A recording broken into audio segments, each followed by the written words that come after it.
1年100嘅会员大会，昆士兰客家会嘅会员一来报道。大会开始，我国行政院客委会同侨委会主委透过当地办事处送一人小牌匾呢，表达强好之意。因为客家会成立，确实团结了当地客家人嘅力量。其实出外客家大兵同他出外省，要生存并唔係咁容易。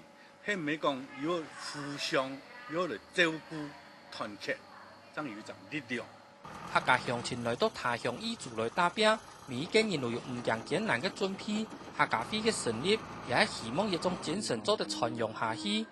能賣注重田，不忘注重人，所以傳承一啲客家精神呢，係捱到人嘅。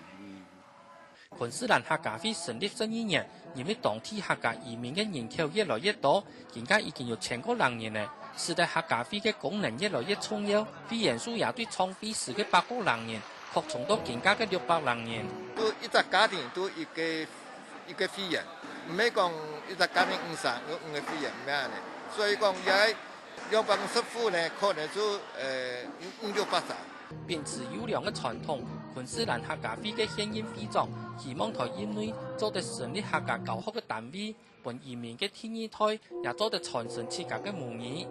希望講來推行我哋嘅客家話，來成立我哋嘅客家話嘅教學單位，明年10月舉辦會員大會同重陽敬老法通，昆士蘭客家會今年特別邀請到台灣嘅世界文化藝術團去到當地表演。除了喺客家團體嘅相互交流以外，也看得出昆士蘭客家會為了傳揚客家文化嘅用心。客家新聞陳文年澳洲報道。